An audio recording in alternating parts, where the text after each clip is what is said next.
Gloire soit rendue à celui qui est au-delà de toute réalité, par sa puissante parole. Donc, le puissant Ayé et cher Ayé, qui est au-delà de la puissance même. Voilà. Voilà. Hayaba Hashem, Yod Hevave. Voilà, notre puissant créateur, maître de l'univers. Et que béni soit sa parole, Yeshua, Mashiach Emet, la vérité. On est au second cours. Voilà, à la suite du premier cours. Là maintenant, on va déterminer qui sont les Hébreux, donc les Israélites précisément, et qui sont les Kémètes, comment les définir, comment les reconnaître. Ok, voilà. Donc, pour cela, on va commencer, vu qu'on a commencé là-bas par les Kémètes, voilà. Donc, on va commencer par les Kémètes. Comment reconnaître un Kémète? Quels sont les signes qui permettent de reconnaître un Kémète? Parce que je vais vous dire une chose, ces pays que vous croyez que vous avez, c'est en vérité du pipeau. Parce que ces tracés-là ont été tracés par les Occidentaux. Ce n'est pas l'Éternel qui a décidé que ces pays-là soient. Ils ont voulu et lui il a dit, ok, il n'y a pas de problème. Puisque mon peuple est dans le mensonge, il n'y a pas de problème. Donc, allez-y, faites-le. Ok? Comme toutes les fois où le peuple a désobéi à l'Éternel, voilà, il leur a dit, respectez ma parole. Et si vous désobéissez, voilà ce que vous ferez.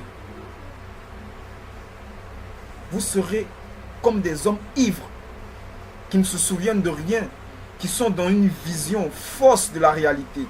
Ok? Voilà, dans laquelle nous sommes. De quelle désobéissance parlons-nous? Parce qu'on sait que nous sommes des Hébreux, on sait que nous sommes des Kémètes. Donc là, je parle précisément déjà des Hébreux.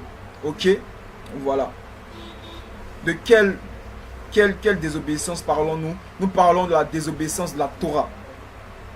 Et aujourd'hui, depuis des siècles, nous subissons la punition de la Torah qui est énoncée dans Deutéronome 28 du verset 15 au verset 68. Ok? Vous pouvez commencer à lire et on va y revenir. Donc comme on a dit que on va d'abord commencer par les Kémètes. Comment définir, comment reconnaître un Kémète? Pour reconnaître des Kémètes, c'est pas si compliqué que ça. D'abord, les Kémètes ont un trait très foncé, une couleur très foncée. Mais ils ont une particularité. Ils ont une particularité. C'est que les Kémètes ont deux manières d'être reconnus. Ils ont deux attaches qu'ils n'ont pas oubliées, pas délaissées de leur ancien statut. C'est quoi? C'est l'attache de la royauté et l'attache des bijoux, donc aux objets brillants. Dans le peuple Kémète, tout le monde avait le potentiel de porter de l'or ou des pierres précieuses, même beaucoup d'or. Ok? Que ce soit l'or blanc ou l'or jaune, c'était commun. Voilà. On s'habillait avec de l'or. Ok?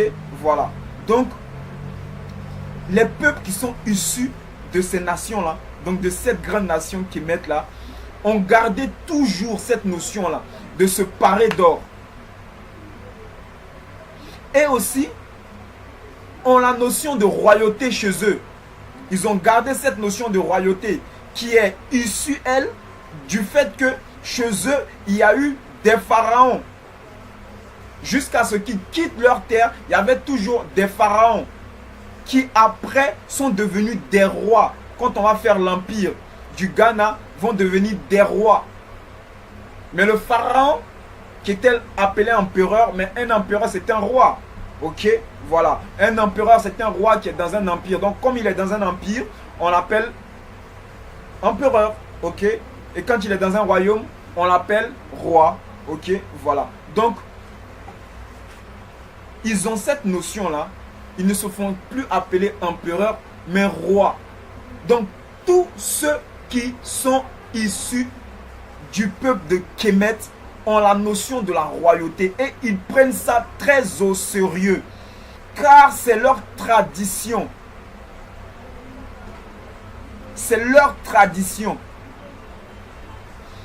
On va commencer d'abord par les cités. Donc on va commencer du côté du nord. Ok? Quand vous prenez au Niger, Il y a des notions de royauté là-bas. On a la notion du roi, des rois, ok? Mais aussi, on a la notion de quoi? De parure. Si vous regardez les mains des Nigériens, pas des Nigériens, j'espère que je fais pas le mélange, ok? Donc des peuples du Niger, ils aiment les éléments brillants, ok? Donc des bagues par moment en argent ou en or, ils aiment porter bien ça, ok? Et ils sont des hommes, c'est des hommes bien bâtis, grand détail. Ça, c'est un trait qui est familier à Misraïm.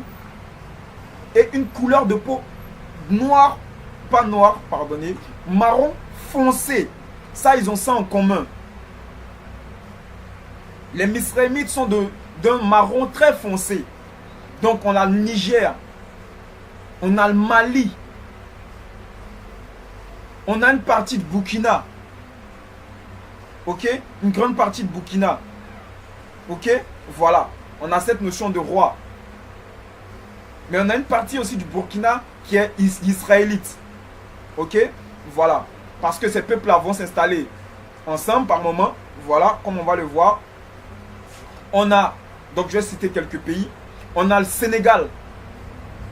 Comme le frère, le frère Cheikh Anta Diop a déjà révélé, l'ancien, on va dire, l'ancien Cheikh Anta Diop, leur origine. Donc, les Misraïmites sont aujourd'hui des Sénégalais. Les Sénégalais sont issus des peuples de Misraïm, donc des Kémètes.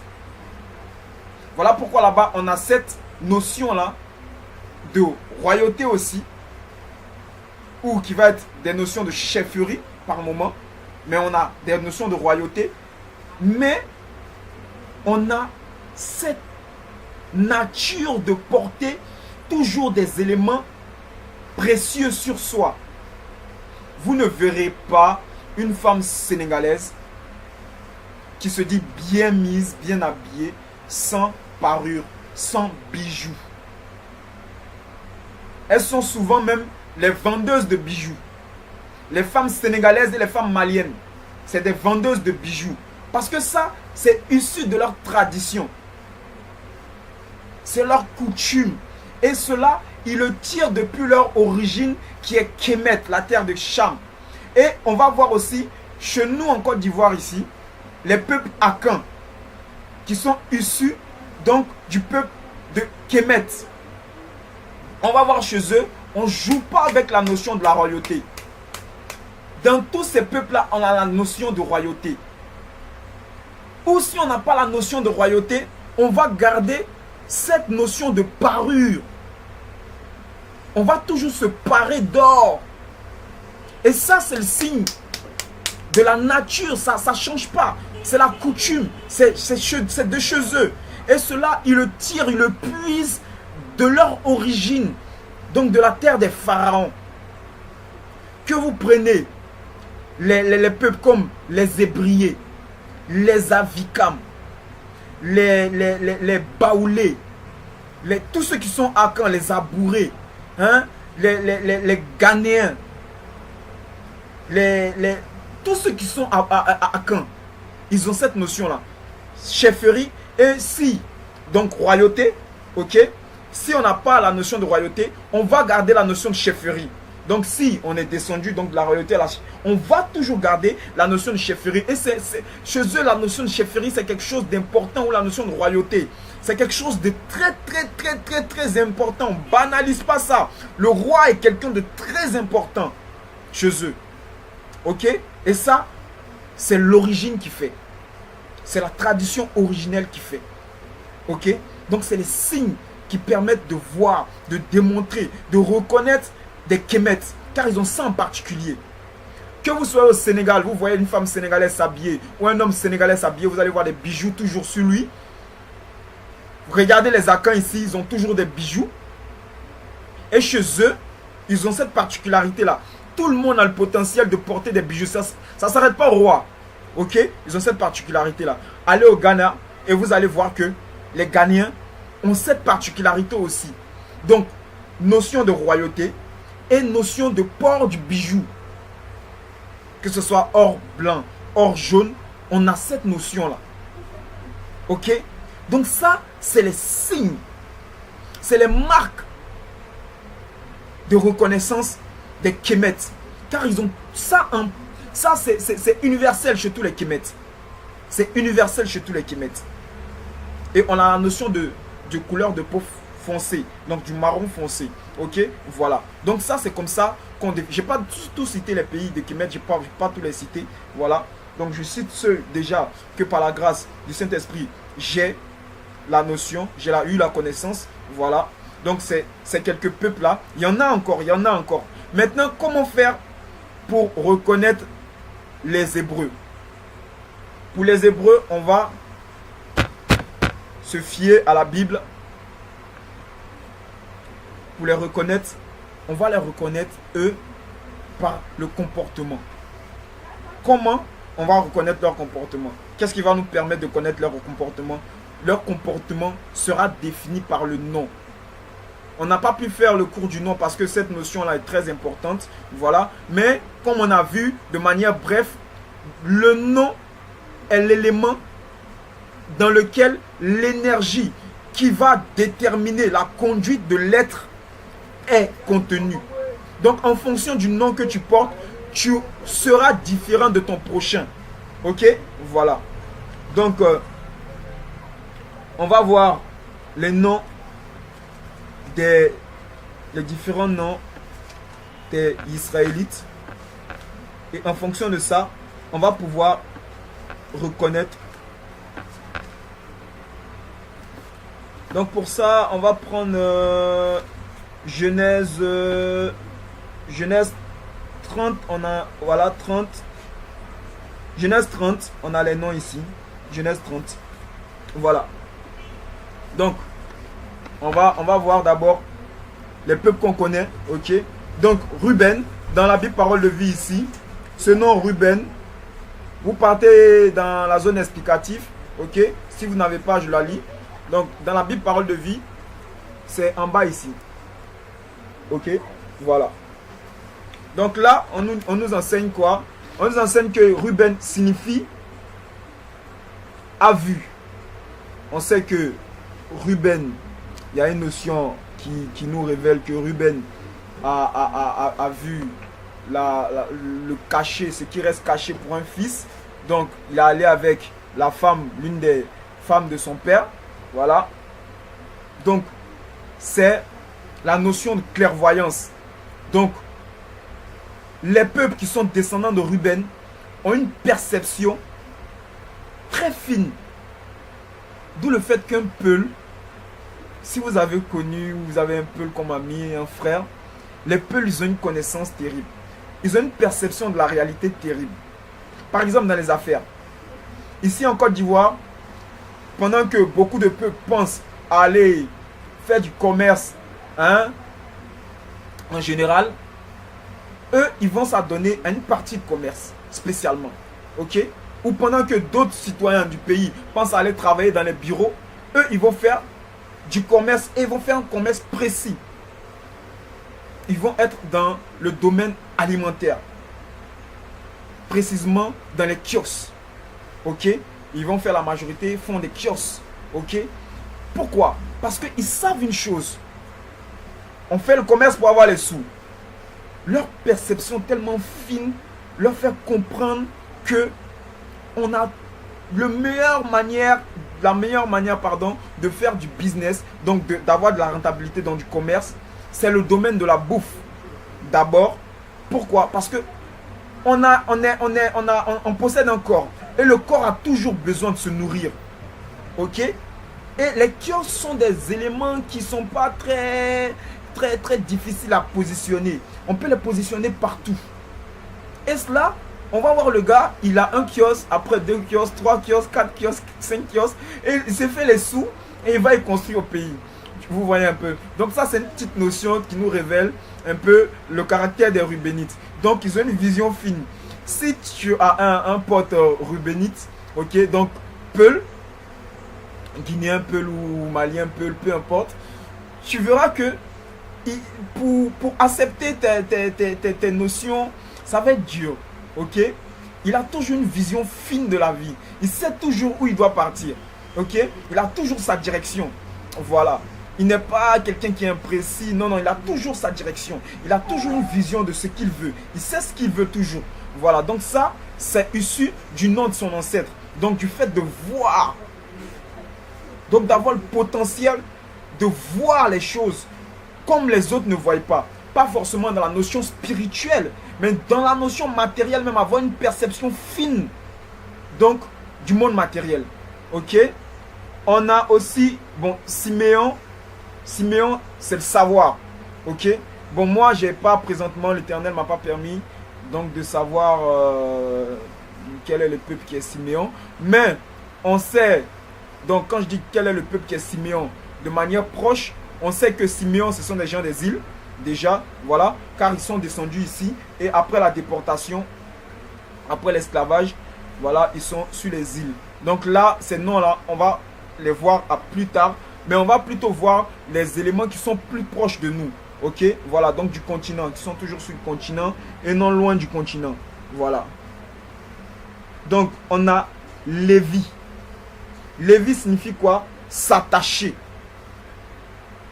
S'attacher. Et à qui Lévi a été attaché? D'abord, à une notion spirituelle. Donc, à l'Éternel d'abord. Lévi a été celui qui a été choisi pour être prêtre. Attaché pour toujours. Donc, il est attaché. Il a le rôle sacerdotal. Donc, c'est un prêtre. Donc, quand Lévi, on a vu dans la parole que quand Lévi n'est pas attaché à l'Éternel, c'est qu'il est forcément attaché à notre esprit. Lévi est toujours attaché à un esprit. Toujours, Lévi est toujours un prêtre. Toujours, il sert un esprit. S'il n'est pas attaché à l'Éternel, à la parole de l'Éternel, à l'Esprit Saint, au roi Akadosh, il est forcément attaché à un esprit. C'est comme ça qu'on définit et on reconnaît les Lévites. Donc ici, ceux qui sont le plus attachés aux Lévites, c'est nos frères de Dahomey, les Béninois. Et ceux qui sont issus des Béninois, qui vont être déportés du Bénin, qui vont garder cette attache force que les Lévites vont pratiquer dans le temps de la déportation ou avant le temps de la déportation, étant sur le continent, qui est le vaudou. Les prêtres du vaudou sont les Béninois et sont des Israélites. Et ils sont fortement attachés à cette notion-là du vaudou. Et parmi eux, leurs frères qui vont être pris comme esclaves, arrachés au continent et déportés sur les îles d'Haïti, histoire de cultiver la canne à sucre et d'autres produits encore pour les Occidentaux, vont conserver ce culte-là, ok, cette adoration-là qu'ils ont apprise sur le continent.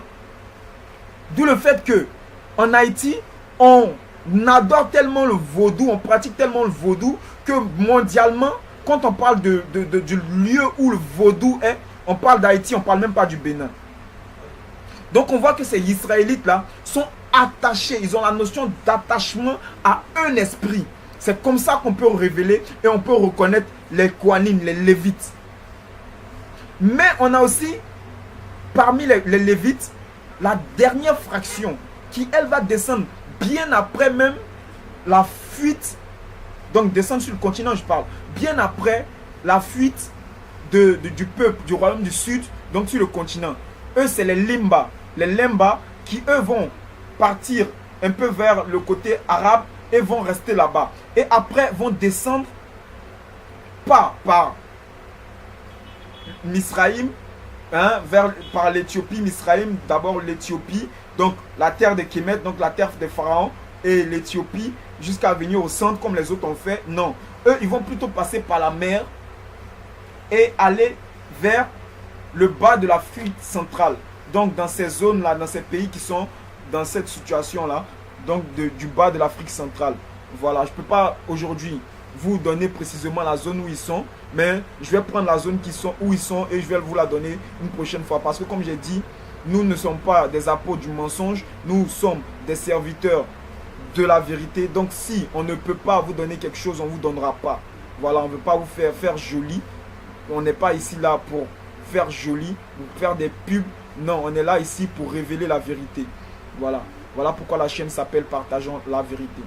Donc, ces Lemba là, on va voir quoi? On va voir que eux, dans la zone où ils vont rester, cette zone là va être fréquentée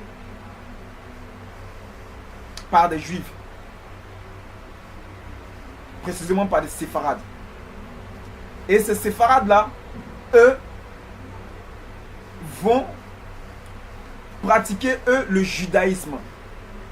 Ok? Et ces Lemba là vont eux garder la notion de la Torah, l'étude de la Torah toujours, parce que c'est des Lévites aussi, c'est des Kohanim, mais ils vont plutôt orienter leur étude dans le judaïsme. Donc, ils vont bien sûr faire la pratique de l'adoration, donc respecter la Torah, les prophètes et étudier, mais aussi ils vont adopter d'autres pratiques qui sont propres au judaïsme. Ok, voilà, comme le port du petit chapeau, comme on a vu, j'ai oublié le nom. Voilà, donc le port, on va dire le port du petit chapeau sur la tête, ce qui est propre aux juifs. Ok, c'est les juifs qui le font. Nous les Israélites, on ne le fait pas. Voilà, les Israélites, la parole nous dit que si on doit mettre quelque chose sur la tête, c'est le turban. Ok, on met un turban là. Voilà, donc c'est le turban et pas un petit truc sur la tête ici. Voilà, on va déjà donner pourquoi on ne doit pas le faire. Voilà, une prochaine fois. Donc, eux vont le faire parce qu'ils vont être influencés par le judaïsme. Voilà, influencés beaucoup par le judaïsme. Donc, je dis pas que il faut pas prêter attention à cet enseignement-là du judaïsme. Comme je vous ai dit, le Talmud, c'est un enseignement, c'est un livre qui est très important. Ok? Voilà, il y a beaucoup de livres qui sont importants. Donc, il faut prêter attention. Mais il y a des notions aussi, quand elles ne sont pas exactes, il ne faut pas le faire. Voilà. Donc, on a ces Lévites-là qui vont, eux, contrairement à leurs frères, à nos frères, donc du Bénin et d'Haïti, qui vont, eux, s'attacher au vaudou, eux, ils vont s'attacher à la Torah de l'Éternel. Ça fait que eux, particulièrement, ne vont pas subir le châtiment de Deutéronome 28 au même niveau, ok, que ces deux fractions-là vont subir cette notion-là. Ok? Donc, les Lévites qui sont en Haïti, on va voir plus tard quand on va parler de Deutéronome 28 qui va nous révéler la situation réelle de nos pays, pourquoi on est toujours rabaissé, pourquoi on vit dans la misère, pourquoi on n'arrive pas à se sortir de notre situation. Ok, c'est simplement écrit dans la parole. Mais comme on ne veut pas de la parole, on a des personnes qui ont été appelées par l'Éternel, mais eux-mêmes, ils ont choisi de raccrocher l'appel de l'Éternel et de eux-mêmes faire une autre notion, enseigner une autre notion et prendre une autre direction. Donc, ne vont pas avoir le potentiel de pouvoir donner toutes ces données qu'aujourd'hui on vous donne. Car toutes ces choses-là paraissent pour beaucoup de personnes des choses nouvelles, mais pourtant ces choses-là sont écrites depuis longtemps. Et nos frères auraient dû pouvoir donner ces notions-là. Et aujourd'hui, on devait être passé à d'autres étapes plus profondes encore de la parole. Mais on est à ce niveau-là parce que nos frères ont failli à leur mission. Au lieu d'enseigner la véritable parole qui est Yeshua Mashiach, qui est émettre la vérité, qui enseigne de respecter la Torah, on va nous donner des propos faux qui disent que le Christ a aboli la Torah. Maintenant, il nous demande de respecter les 10 commandements. Pourtant, il n'a jamais dit ça. Et on parle des 10 commandements. Donc, c'est le nouveau commandement qu'il a envoyé. La nouvelle loi qu'il a envoyée, c'est les 10 commandements. Mais on va voir rapidement, avant de revenir là. Parce qu'il faut arrêter de mentir. Il faut arrêter de mentir. On a des personnes, quand on leur parle, ils discutent en plus. Ok? Parce que c'est des croyants. Faut pas être un croyant, mon frère. Faut être un sachant. C'est parce que tu sais que tu crois. Faut pas croire pour croire. Non. Ces personnes discutent. quand on dit que ça n'a rien à voir, le Christ n'a jamais dit ça. Et on va vous montrer dans Lévitique 19, ok, au verset 18, voici ce qu'il est écrit. Dans la Torah, donc ça date depuis avant le Christ. Ne vous vengez pas et ne vous souvenez pas avec colère des fautes des gens de votre peuple, mais chacun de vous doit aimer son prochain comme lui-même. Le Ya, c'est moi. Voilà ce qui est écrit. Donc aime ton prochain, là, ça fait partie de la Torah depuis longtemps. Le Christ a simplement dit que l'enseignement de Moïse, l'enseignement des prophètes, plus son enseignement, car tout ça c'est son enseignement, quand tu marches selon ça, quand tu appliques cela, ça te conduit au point d'aimer ton prochain comme toi-même. Voilà pourquoi il dit c'est la conclusion de l'enseignement de Moïse et la conclusion de l'enseignement des prophètes, qui est aime ton prochain comme toi-même. Cela ne veut pas dire que c'est un nouveau commandement. Quand on dit nouveau commandement, on parle de nouvelle perception de l'enseignement de Moïse et de l'enseignement des prophètes.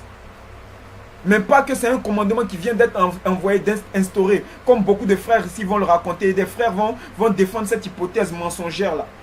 La parole vous dit tout. Mais puisque vous n'aimez pas lire la parole, vous aimez plutôt écouter des personnes qui vont faire des prodiges et des miracles pour convaincre votre cœur de leurs mensonges qu'ils racontent chaque jour, qui n'a aucune valeur, qui ne veut rien dire. Ça fait mal. J'ai mal véritablement. Quand je vois l'inutilité de ces frères-là, l'incapacité de ces frères-là de nous révéler la vérité, et on passe tout le temps à critiquer les catholiques. Mais pourtant les catholiques, c'est vrai qu'ils sont dans le mensonge, mais vous êtes autant dans le mensonge. Donc vous, si vous voulez les critiquer, donnez-nous la vérité. Mais si vous aussi vous mentez comme eux, arrêtez de les critiquer parce que c'est la même famille. On continue. Donc, on a maintenant Yehuda, donc Judas, qui signifie quoi? Chanter la louange. Chanter la louange. Je reviens un peu. Donc Matthieu 5, 17 à 20. Ça c'est la parole du Mashiach lui-même. Yeshua Mashiach, Emet, il a dit, respecte la Torah de Moïse. Il n'a pas dit respecte les 10 commandements. Ça c'est sa parole. Donc c'est inscrit dans vos Bibles. Tous ceux qui disent qu'il a aboli la loi, maintenant on peut faire ce qu'on veut, continuer. Mais la parole vous condamnera, moi je vous dis mes frères. Parce que c'est écrit. C'est écrit dans la Bible. Continuez de croire à des personnes. Continuez de croire à leurs mots. Ne lisez pas ce qui est écrit. N'étudiez pas la parole. Et laissez-vous convaincre par 2-3 petits prodiges et miracles. Et vous verrez ce qui va se passer. Vous verrez. Parce que quand on vient vous avertir, on vient vous donner des notions, vous regardez notre prestige. Comme on n'a pas de super voiture, on n'a pas de super assemblées, on n'a pas des églises qui sont comme des stades, on dit mais oh, qu'est-ce qu'il raconte celui-là? Il a envie de raconter sa vie. Mais oui, c'est de notre vie qu'on parle. Car la parole dit qu'en lui, il y a la vie. Donc c'est de la vie qu'on vient parler. Notre roi, il est venu comme nous venons. Le Mashiach Emet, il est venu avec une image simple. Parce que l'orgueil n'est pas en lui. Nous, on s'en fout d'avoir de milliers d'adeptes. Parce que nous ne cherchons pas des adeptes. Nous cherchons des frères avec qui nous donnons, partageons des notions véritables. Pour qu'eux aussi aient le potentiel de se connecter à la vérité. Et plus nous apprendre aussi. Afin qu'on connaisse enfin la délivrance. Et qu'on puisse crier véritablement Alléluia. Et que notre Alléluia soit véritablement pour la gloire de Yah. Et pas pour la gloire des faux esprits. Donc là maintenant nous pouvons continuer mes frères. Donc on a Judas. Qui est Yehuda. Ok. Qui signifie quoi? Chanter la louange. En ce nom là, voici l'énergie qui s'y cache. L'énergie de chanter. Donc louer l'Éternel. Ok. Première énergie qui est dans ce nom là. Tous les judaïtes ont ce potentiel-là. Cette notion-là de chanter la louange. Tous, vous partez au Congo, vous allez voir que les Congolais, les Yehudaïtes, c'est tous des chanteurs. Promenez-vous dans Kinshasa. Ok? Vous tendez un micro à quelqu'un, vous verrez une super voix sortir.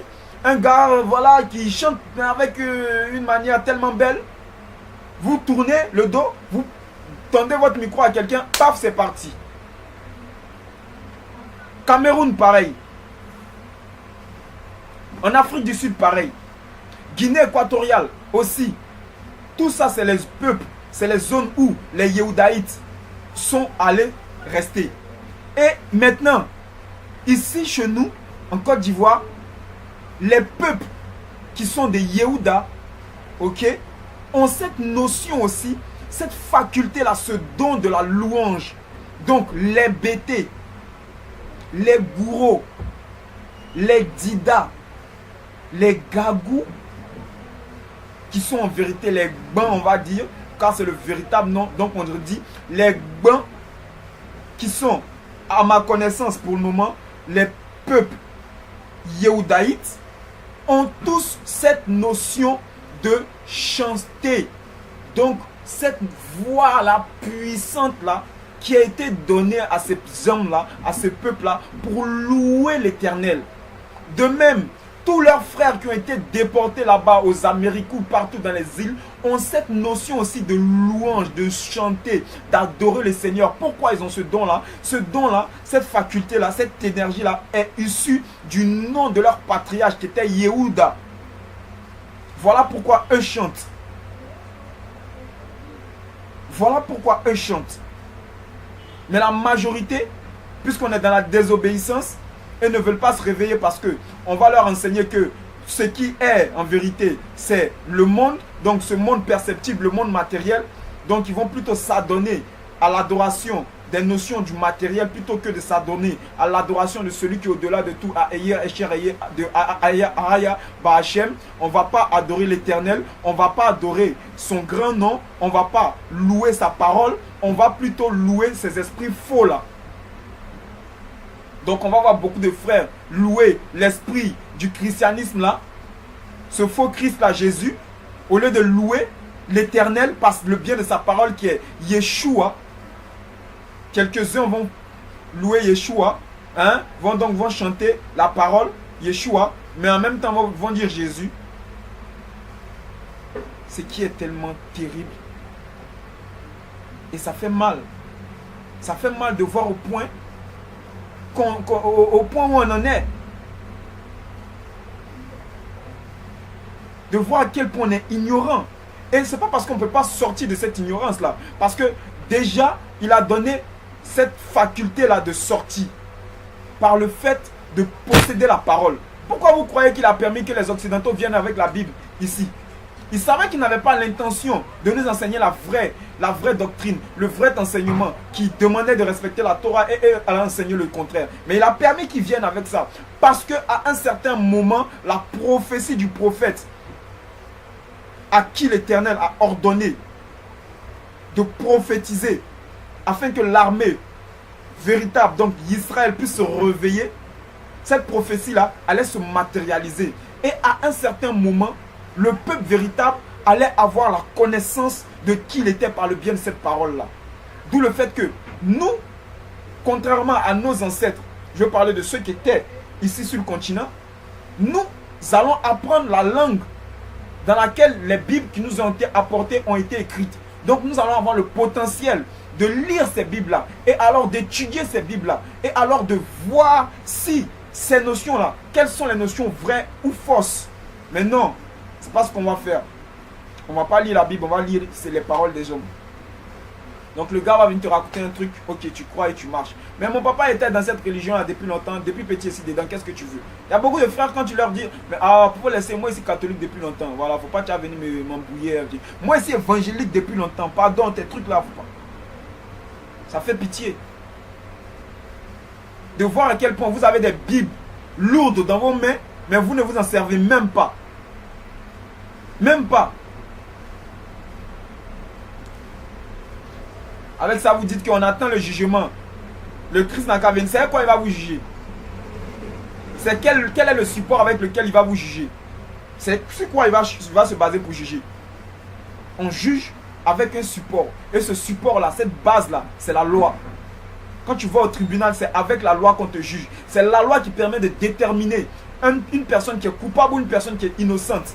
Celle qui marche selon la loi est innocente. Celle qui marche contre la loi, donc qui marche en opposition de la loi, est coupable. Voilà pourquoi dans les apôtres, on va vous dire que le péché, c'est la transgression de la Torah, donc de la loi.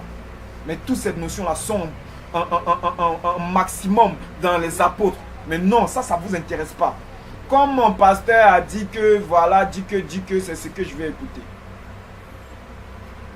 Tu vas dire quoi à Machia? Que c'est mon pasteur qui a dit? Et tu vois qu'il va te laisser pour ça? Je rigole, hein, je rigole. Il est temps que vous vous réveillez, mes frères.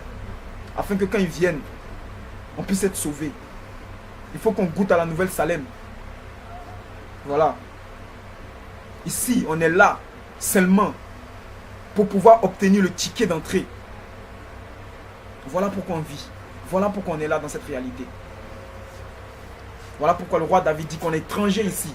On n'est pas venu, on n'a pas été créé dans cette matérialité-là pour demeurer dans cette matérialité-là. On va dire peut-être que, mais au début, on a dit que l'homme était immortel, non? Voilà, on y reviendra un prochain cours.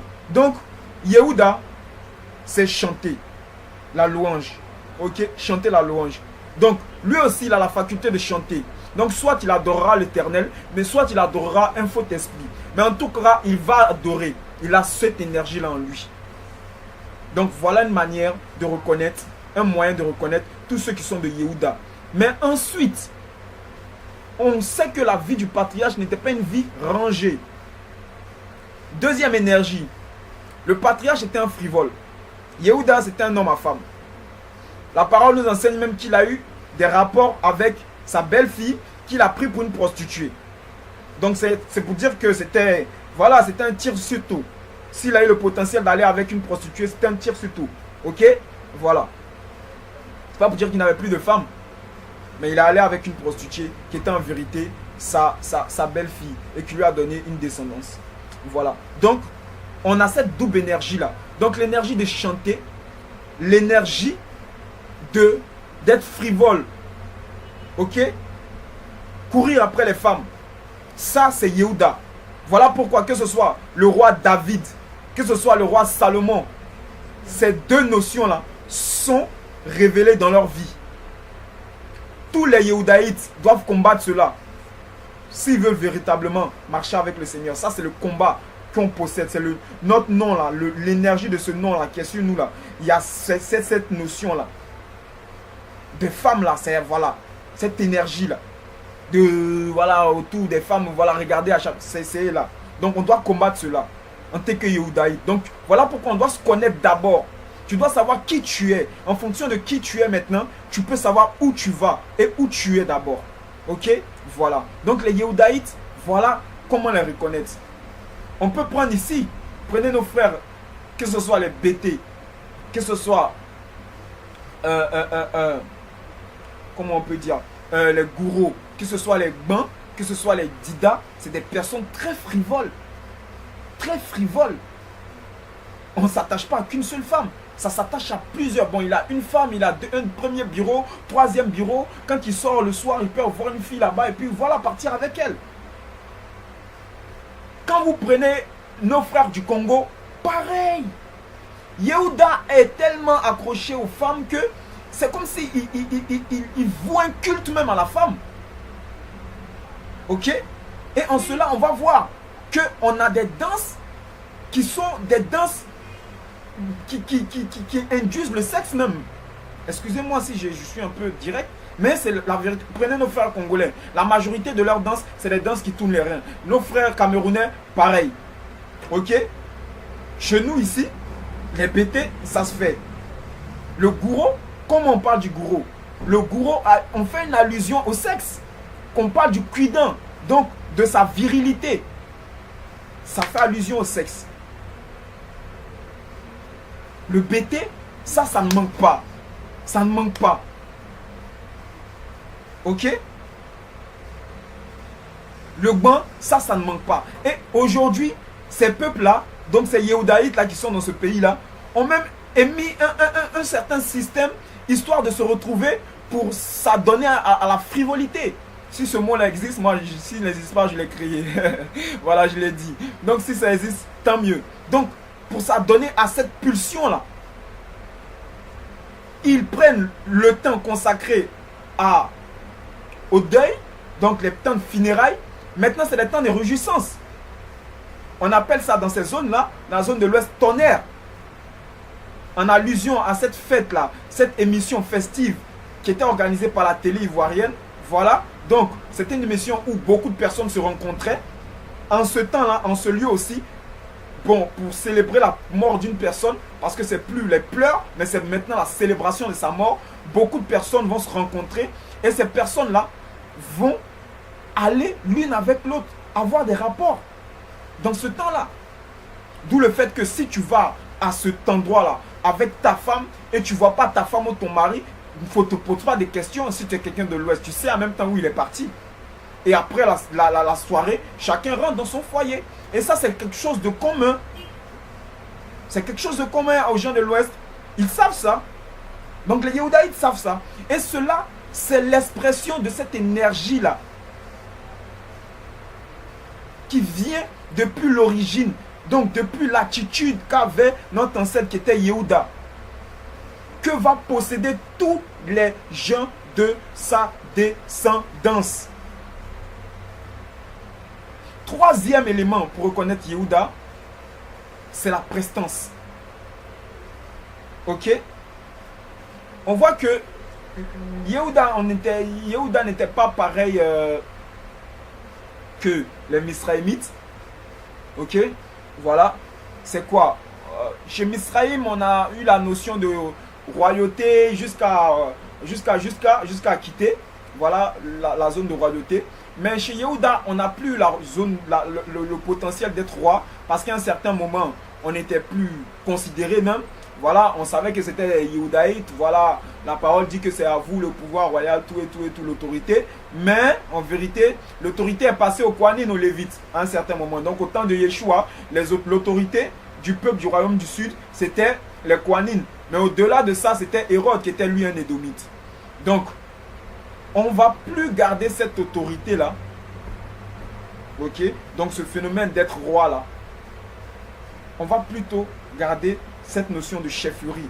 Donc on a d'autres endroits où les Yehudaïtes sont, où il y a la notion de roi. Ok? Voilà. Mais en gros, les zones des Yehudaïtes ont plus la notion de chefferie que la notion de royauté. Ok? Voilà. Donc en second, pour reconnaître un Yehudaïte, c'est quelqu'un qui aime l'apparence. Il a une apparence toujours soignée. Toujours soignée. Parce que c'est un peuple noble, c'est une famille noble, c'est une famille de rois. Donc malgré qu'il n'avait plus ce potentiel-là d'exercer cette qualification de roi-là, mais c'est resté en eux. Parce que c'est quelque chose qui est en nous. Donc, de manière physique, c'est des personnes qui vont toujours donner une bonne image d'eux. Donc, ils sont toujours bien mis, comme on le dit. Donc, bien vêtus. Vous pouvez prendre, par exemple, nos frères congolais qui, eux, vont jusqu'à l'excès. On voit que le gars, il ne se nourrit pas, mais il va partir payer un manteau. Ok? Pendant qu'il fait chaud, il va partir payer un manteau et porter un manteau avec des gants, malgré qu'il a faim, plutôt que de se nourrir. On va voir que on va payer des habits plutôt que de se nourrir, plutôt que de développer le pays. On va faire un culte des habits, un culte de je me mets bien, donc je suis bien mis, bien habillé, plutôt que de nourrir la famille au pays et tout. Ok? Voilà. Donc on a cette notion-là. Mais cette notion-là ne va pas rester propre à nos frères qui sont du côté du Congo. Que ce soit du côté de la Guinée équatoriale, du côté de l'Afrique du Sud, ou du côté du Cameroun, ou des peuples de Côte d'Ivoire, c'est pareil. Vous prenez un bété, vous croisez le bété dehors, et vous revenez chez lui, sa maison n'a rien à voir avec le personnage. Certains ont une maison, ok? Il y a d'autres qui ont une maison qui est un peu... ok, qui fait un peu, qui ressemble un peu à l'apparence qu'ils donnent dehors. Mais la majorité, vous les verrez dehors, ils sont tellement soignés, tellement bien mis, tellement habillés, avec des habits de marque, de griffes, comme leurs frères au Congo ou au Cameroun, ou en Guinée équatoriale encore. Mais quand vous venez chez eux, les éléments que vous allez trouver chez eux n'ont pas autant de valeur, je veux dire, que le style vestimentaire ou les habits qu'ils ont mis sur eux. Le gouro, pareil. Le dida, pareil. Le gban, pareil. Ça, c'est un élément encore de Yehuda. Et Yehuda est tellement dans le paraître, donc dans la prestance de la royauté, que par moment, il veut tellement être bien vu, tellement être vu, qu'on a une notion qui est propre à tous les Yehudaïtes. Le fait de se décolorer le teint. Le fait de se décolorer le teint. Les Yehudaïtes apprécient bien cette notion-là. Vous allez au Congo, ça, c'est voilà, c'est normal. Les hommes le font, les femmes le font.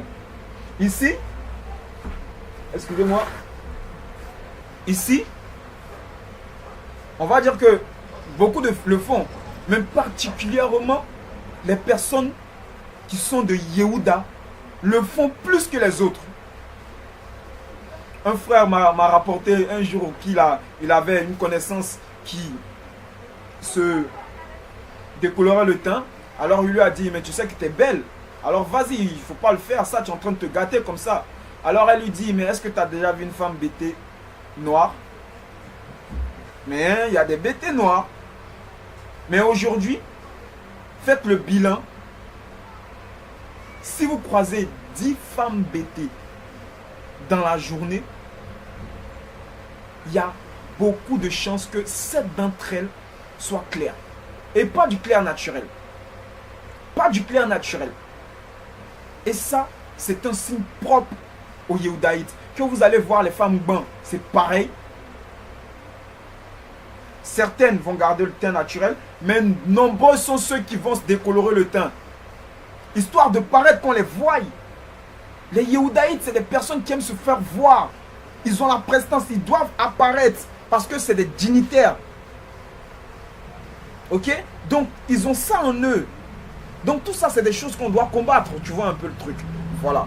Donc, vous allez voir une femme gourou. Vous allez voir son teint. Toujours, il y a du surplomb. Il y a du surplomb. Ok? Voilà. Il y a du surteint, il y a du surteint, il y a du surteint. Toujours les fards à paupières. Ok?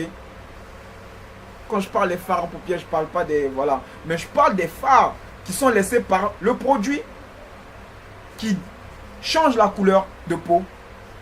Donc, tous les Yehudaïtes ont cette faculté-là. Ont cela en eux. Même ceux qui sont en déportation. Donc, aux États-Unis et autres. Ok? Donc, voilà un peu comment, pour le moment, à notre niveau, on a la possibilité de reconnaître ces quelques familles-là, ok, israélites, qui, elles, sont vraiment la démonstration, la matérialisation du nom de leurs ancêtres. Car ils sont issus de leurs ancêtres. Alors ils ont la même marque de leurs ancêtres. Bien sûr, la marque de leurs ancêtres quand ils étaient dans la désobéissance. Parce qu'on voit que le fait de courir après ici, quand David le faisait, ça lui a coûté un enfant parce qu'il a pris la femme du riz, son soldat il l'a tué. L'Éternel était fâché. L'Éternel s'est fâché aussi avec Salomon parce qu'il a couru après les femmes et il a abandonné l'Éternel. Voilà. Donc, ces notions-là sont des notions de la désobéissance. Donc ça, c'est quand Yehuda est dans sa zone, voilà, de désobéissance, mais pas dans sa zone de droiture. Voilà pourquoi mes frères Yehudaïtes, aujourd'hui, que tu sois Bété, Dida, Gouro, Ban, il faut savoir que tu es un Yehudaïte. Donc, il faut combattre ces notions-là. Arrête de te décolorer le teint. Tu es un fils de roi, tu es un roi déjà. Ok, que tu sois congolais, camerounais. Ok. J'ai oublié, excusez-moi, les Ibo, aussi eux, sont des Yehudaïtes. Parce que là-bas, au Nigeria, il y a cette double fraction là de population Kemet aussi, et de population, donc les Yoruba, et de population israélites qui sont les Ibo, donc Yehudaïtes. On voit que eux aussi, ils ont cette notion de se décolorer le teint. Ils aiment se frotter la peau avec des produits, histoire de changer le teint. Et ça, c'est propre à Yehuda. Donc, comme la parole le dit, Romain le dit, par la création, l'intelligence humaine est à même de comprendre le Créateur et la parole du Créateur, et de vérifier et d'attester après vérification que ce qui est écrit est vrai. Ok? Donc aujourd'hui, nous pouvons dire qu'en Côte d'Ivoire, nous avons des peuples qui sont issus de la zone Kemet, donc de Misraïm, donc qui sont des Kemet, donc les peuples du nord, ok, voilà, que ce soit Sénoufo, que ce soit, je sais pas, voilà, moi j'ai de la famille Sénoufo, voilà pourquoi il dit que ce soit Sénoufo, voilà, donc les Sénoufo, les peuples du nord, la majorité des peuples du nord sont issus de la terre de Cham, donc ce sont des Kemet.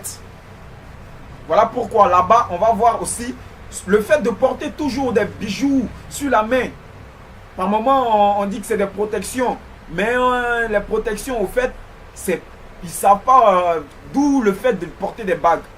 Ça c'est pas parce que c'est forcément des protections. Après, c'était des protections. Mais c'est la parure de l'homme et de la femme qui mettent. C'est la parure. C'est la beauté de la femme et de l'homme qui mettent. Donc de s'orner. D'où le fait que les femmes nordistes, elles ne peuvent pas sortir une femme malienne, une femme ivoirienne du nord, une femme sénégalaise, hein, une femme que ce soit gambienne, une femme nigérienne, une femme, elle ne peut pas sortir sans mettre des bijoux. Elle ne se sent pas belle sans bijoux. Ok? Les Yoruba aussi.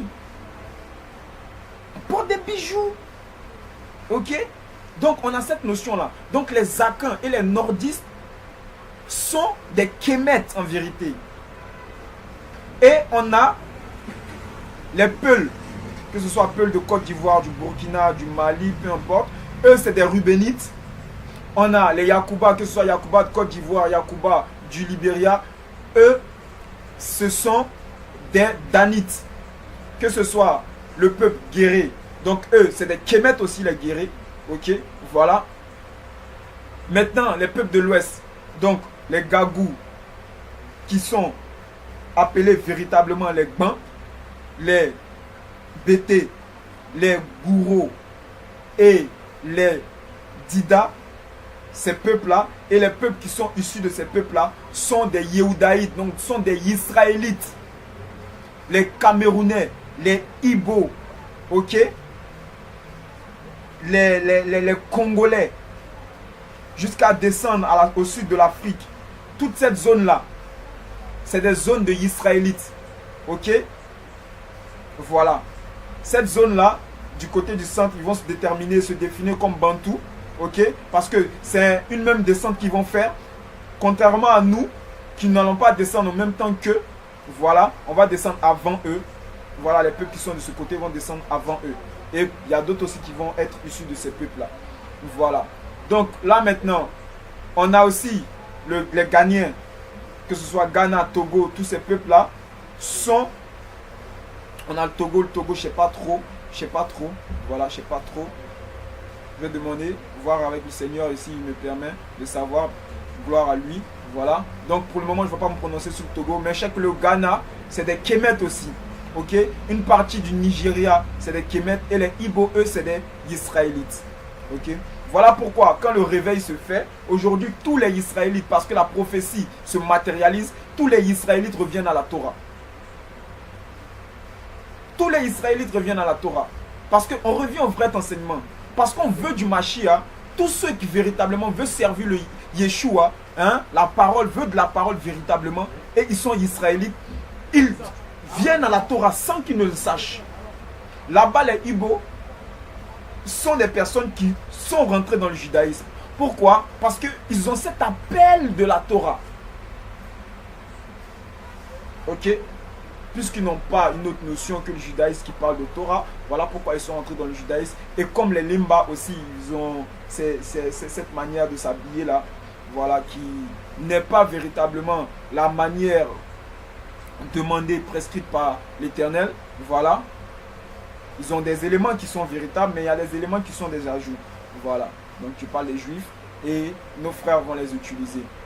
Bon, aujourd'hui, on a connaissance aujourd'hui de qui nous sommes, ok? Donc, on sait que les peuples dits noirs, précisément marron, si on veut parler de la couleur, donc les peuples à couleur foncée, qui sont sur le continent aujourd'hui, sont issus précisément de deux grands peuples.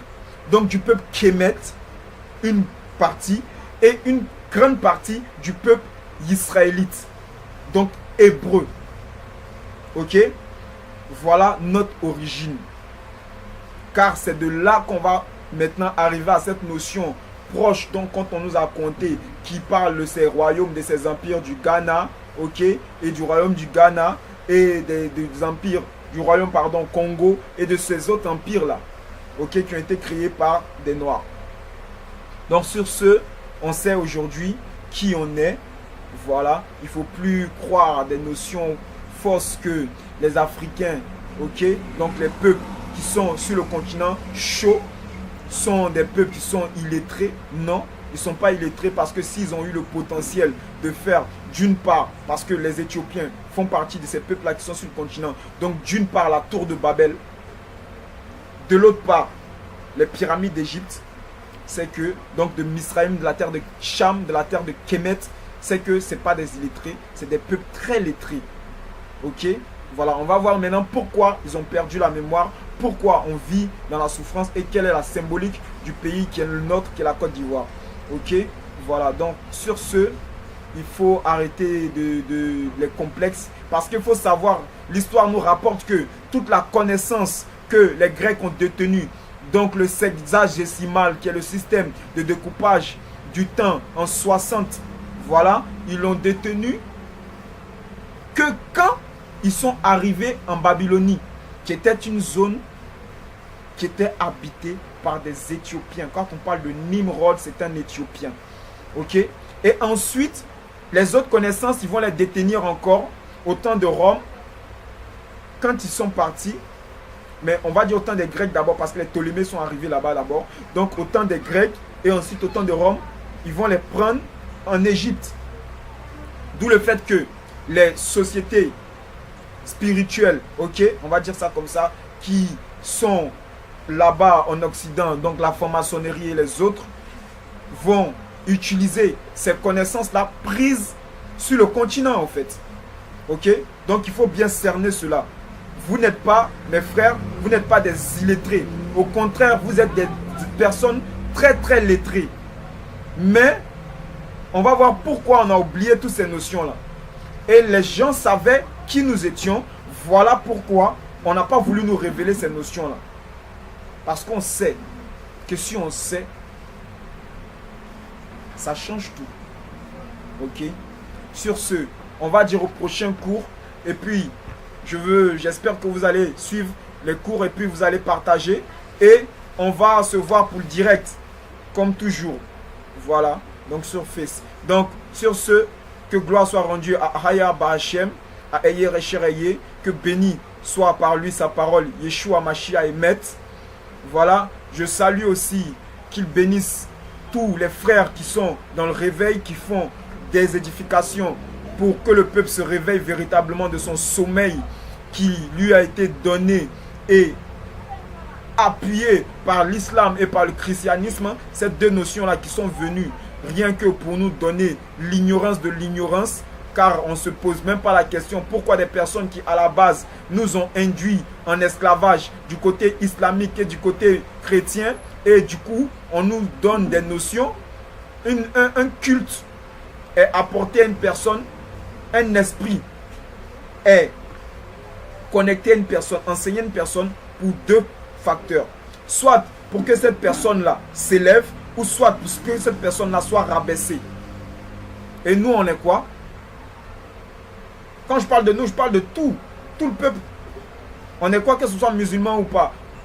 Regardez notre situation. On a des personnes qui sont musulmanes, qui sont à couleur de peau foncée, des pays qui sont très musulmans. On va parler du Niger par exemple, qui font les mêmes prières que les gens de l'Arabie Saoudite ou les gens du Qatar, mais là-bas ils ont le potentiel d'utiliser leurs ressources, donc ils ont leur indépendance. Et vous qui faites les mêmes prières, prenez le même ablution, lisez le même Coran, non, vous au contraire, vous êtes soumis aux forces françaises, et votre uranium là, c'est eux qui ont le monopole de ça. Posez-vous des questions. Est-ce que l'esprit qu'on vous a enseigné, est-ce que c'est afin que vous puissiez émerger ou vous puissiez être soumis? De même, tous les pays qui sont chrétiens. Regardez la situation des pays occidentaux chrétiens et regardez la vôtre. Vous priez le même Jésus, non? N'est-ce pas? Mais regardez votre situation. Pourquoi vous êtes dans la misère? Et vos pays sont classés comme les pays les plus pauvres. Et leurs pays sont placés comme les pays les plus riches. Pourquoi? Il faut réfléchir, mes frères. On dit l'intelligence humaine est à même de comprendre la création et de comprendre alors le Créateur et de comprendre celui qui est au-delà de toute chose, sa volonté en tout cas. Donc sur ce, gloire lui soit rendue encore. Voilà. Et que il nous aide à savoir et afin à pouvoir marcher comme il veut, afin de connaître la vraie vie, la vie que nous devons avoir en tant que ses adorateurs. Voilà. Donc, que béni encore soit sa parole, Yeshua Mashiach Emet. On se voit au prochain cours. Sur ce, je vous dis shalom, shalom à tous les frères.